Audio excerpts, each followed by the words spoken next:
Baik, pemirsa kita lanjutkan kembali perbincangan bersama dengan Bapak Beni Sutrisno, Wakil Ketua Umum Kadin Bidang Pengembangan Asosiasi Gabungan dan Himpunan dan juga anggota luar biasa, kemudian juga Bapak Wijayanto Samirin, Ekonom Universitas Paramadina. Baik, nah mencermati dengan statement yang tadi sudah disampaikan ini Pak Wija, kemudian juga Pak Beni, menarik begitu bahwa selain dengan negara-negara anggota BRICS begitu sebagai tuan rumah, juga Indonesia nampaknya mencoba menjalin hubungan yang lebih erat lagi begitu dari beragam bidang termasuk ekonomi, kemudian agriculture, teknologi dan lain-lain. Menurut Anda Pak Wija, apakah ini akhirnya menjadi satu langkah strategis, menjadi suatu pondasi awal yang tengah kita bangun, yang tengah pemerintah bangun begitu, Pak Wija?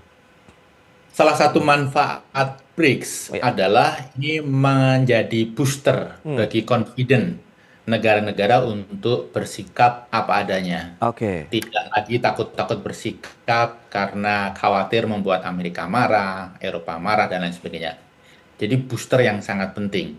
Yang kedua, selain dengan BRICS sebagai komunitas, beberapa anggota BRICS sendiri mempunyai potensi kerjasama yang luar biasa dengan Indonesia. Misalnya dengan Brasil. Brasil itu mempunyai berbagai macam produk dan teknologi yang komplementari dengan kita. Kemudian Iran. Iran itu sumber energi murah, apakah itu LNG atau minyak bumi gitu ya, yang selama ini kita takut berinteraksi. Sementara negara seperti Cina, India, dan beberapa negara Timur Tengah itu justru membeli minyak dari Iran, ya, Rusia, dan lain sebagainya. Belum lagi kalau kita berbicara investasi ya dengan Cina. Jadi saya melihat Pak Prabowo ini adalah marketer dan diplomat yang cukup efektif. Hmm. Nah, yang diperlukan adalah second layer-nya untuk crafting satu opportunity yang sudah dibuka itu, pintu Ya. yang sudah dibuka menjadi sesuatu yang konkret. Jadi, saya melihat dengan Brasil itu harus segera di speed up realisasinya. Ini timing yang tepat. Yang kedua tentunya dengan Cina ada begitu banyak opportunity. Apalagi momentumnya ya, Mas Pras. Oke. Cina ini sedang tidak happy dengan deal antara Amerika dengan Vietnam. Ini momentum bagi kita untuk berbicara. Baik, tapi kalau kita lihat dari pelaku usaha sendiri, apa yang harus segera dilakukan begitu? Kemudian kolaborasi seperti apa pemerintah pelaku usaha untuk bisa memanfaatkan momentum tadi ya, seperti disampaikan Pak Wija untuk bisa mengejar potensi-potensi kerjasama ekonomi dengan negara-negara BRICS begitu, Pak Beni?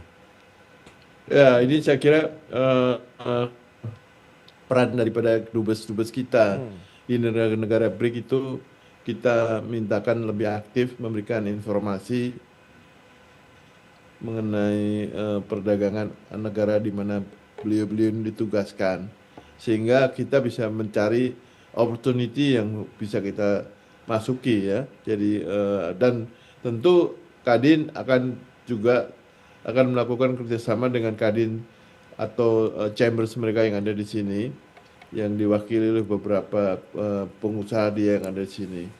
Ya memang kalau Brazil, kebetulan saya juga jualan ke Brazil.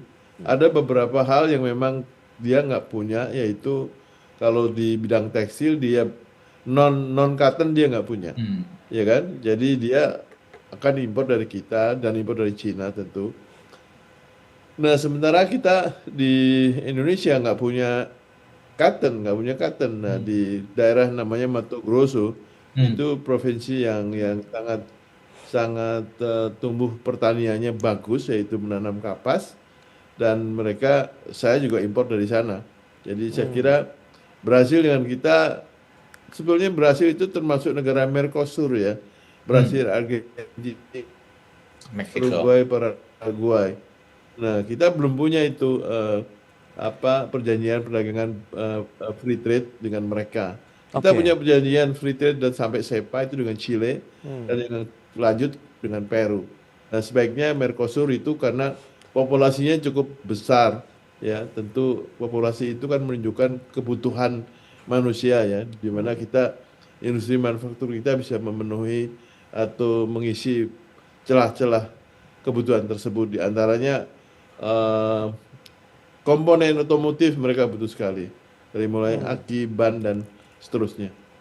Baik, tapi kalau kita bicara mengenai waktu nih Pak Beni, butuh waktu berapa lama sih kalau kita bisa segera mengisi kekosongan? Nah, kalau kita lihat kita kan ada kerjasama ekonomi dengan Amerika Serikat, tapi saat ini sedang ada resiprokal di sana, kemudian kita harus mengisi gap begitu sehingga ekspor yang seharusnya ke Amerika Serikat ataupun negara lainnya bisa kita segera isi dengan negara-negara BRICS begitu, Pak Beni. Kalau waktu nggak usah nunggu lagi, Hmm. hari ini besok juga kita bisa Hmm. kita kan bisa udah dihubungkan dengan eh, email dan segala macamnya ya. Oke. Jadi di Brasil itu ada satu daerah yang isinya dulu imigran pelarian dari Jerman, Hmm. itu cukup cukup aktif sekali mereka. Oke. Baik, lantas kalau kita lihat dari sisi pemerintah, kebijakan apa saja yang perlu didorong nih terkait dengan dunia usaha agar bisa meningkatkan lagi potensi eksportasi Indonesia ke negara-negara BRICS. Kita akan membahas lagi di segmen berikutnya. Kita akan jeda sebentar dan pemirsa, kami akan segera kembali usai pariwara berikut ini.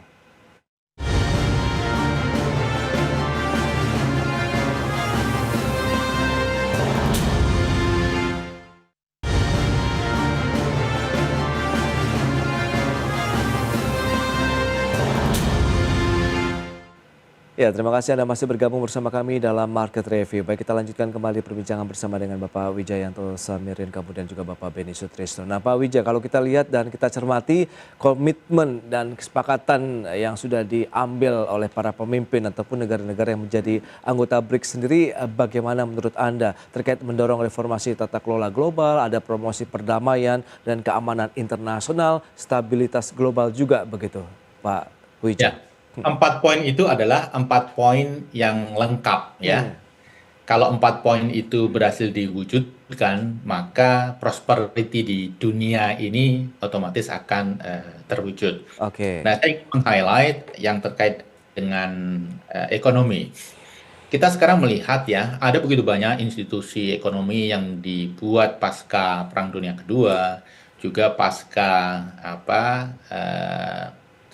71 ketika Nixon gitu ya menyetop link US dollar pada backup emas. Itu organisasi-organisasi yang sekarang menjadi tidak berfungsi seperti WTO dan lain sebagainya. Nah, ketidakberfungsian itu justru diciptakan oleh para promotornya.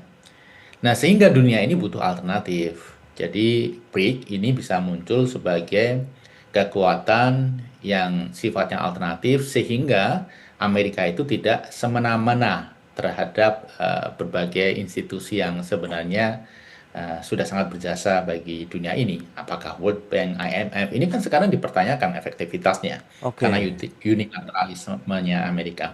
Jadi dalam situasi ini, BRIC muncul sebagai alternatif sehingga satu hal yang perlu kita dorong ya penguatan institusi. Makanya salah satu ide transaksi pakai uang lokal Iya. itu menarik.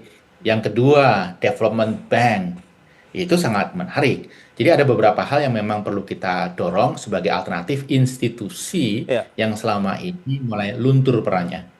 Itu dia menarik. Nah, Pak Beni, ini berarti kaitannya dengan dedolarisasi misalnya. Kemudian bagaimana penguatan lagi kerjasama ekonomi negara-negara BRICS dengan Indonesia. Menurut Anda lagi-lagi kalau kita bicara mengenai kredit Indonesia, seberapa besar potensinya, peluangnya, kemudian komoditas andalan apa saja yang masih bisa lebih digenjot lagi? Tadi ada otomotif juga di sana, kemudian non-katun misalnya begitu Pak Beni. Ya, saya setuju dengan Mas Wijan ya. WTO itu anggaplah sekarang nggak ada Amerikanya gitu. Karena lembaga itu sudah ada dan aturan mainnya sudah jelas. Iya. Nah, dianggap aja nggak ada Amerikanya. Amerika kalau nggak mau ikut juga nggak apa-apa. Jadi WTO bisa jalan tanpa Amerika gitu. Coba aja, kan itu udah ada ya. Jadi saya kira bukan hanya BRIC bikin baru, artinya yang sudah ada Nah, itu kita dimanfaatkan oleh negara-negara BRIC. Jadi Oke. dengan demikian kan lebih cepat ya. Oke. Dan kita kan punya industri majority di dalam konteks labor intensif banyak sekali ya, dari mulai furniture, sepatu olahraga, komponen elektronik, komponen otomotif. Nah, ini kan bisa menggerakkan industri manufaktur kita Baik. seiring dengan program hilirisasi pemerintah. Nah, terkait dengan ancaman Amerika yang akan memberikan kenaikan tambahan tarif resiprokal 10% ya untuk negara-negara BRICS, berarti kan nanti kemungkinan apakah akan mulus begitu perjalanan ataupun kerjasama negara-negara BRICS ini, Pak Beni? Saya juga sependapat dengan Mas Wijan ini. Ini kan main kartu nih, kita main kartu Oke. lah ya, kuat-kuatannya. Ya, ya, ya. Mungkin 1 Agustus ya, mungkin harapan kita harus lebih baik dibandingkan Vietnam lah kira-kira gitu. Kita kan musuh terberat kita Vietnam ya. Artinya dari sisi jumlah maupun harga Vietnam kan lebih baik, lebih murah daripada kita lah. Jadi Oke. kalau kita lebih rendah daripada Vietnam udah cukup. Hmm. Baik. Nah, Pak Wijaya, optimisme Anda akhirnya terkait dengan kondisi kinerja perekonomian Indonesia ke depan dengan keanggotaan di BRICS seperti apa nih, Pak? Ya, tentang saya membahas yang 10% tambahan ya. Oke. Banyak hal yang disampaikan oleh Trump, apalagi yang sifatnya spontan, itu tidak di-follow up, hilang begitu saja. Ah, Saya termasuk yang sangat yakin tambahan 10% ini hanya semacam ancaman tambahan supaya BRIC tidak terlalu agresif, khususnya terkait dengan dedolarisasi. Itu yang paling ditakutkan oleh Amerika. oke. Nah, kembali ke pertanyaan Mas Pras, masalah efektivitas. Boleh kita menjalin kerjasama dengan negara lain. Boleh kita punya FTA yang sangat menguntungkan bagi kita. Oke. Tetapi kunci sukses kita itu sebenarnya adalah daya saing kita. Bagaimana pemerintah memastikan iklim berusaha, iklim investasi kita bagus. Nggak ada premanisme, deregulasi dijalankan dengan benar. Karena kalau itu dijalankan sesuai dengan apa yang dikomitmenkan, pengusaha-pengusaha kita akan tumbuh menjadi pengusaha dengan daya saing global. Jadi pengusaha-pengusaha kita itu paling tangguh dengan situasi berat seperti ini aja masih bisa bertarung. Apalagi kalau iklimnya diperbaiki, apalagi kalau disupport penuh oleh pemerintah. Jadi penguatan internal ini Ya. satu yang paling penting yang seringkali overlook. Kita terlalu fokus kepada hal-hal yang di luar Ya, ya. diri kita. Baik, itu dia menarik juga ya. Penguatan internal juga harusnya menjadi fokus dari pemerintah selain kita ya mencoba menghadapi tantangan global dengan upaya negosiasi yang masih terus dilakukan, penguatan potensi kerjasama ekonomi dengan negara-negara lain termasuk BRICS di dalamnya. Baik, Pak Beni, Pak Wijaya, waktu sayang sekali terbatas ini. Terima kasih banyak atas informasi, update dan juga insight yang sudah diberikan kepada pemirsa IDXL pada hari ini. Selamat melanjutkan aktivitas Anda kembali. Salam sehat, sampai berjumpa kembali. Pak Wijaya, Pak Beni, terima kasih.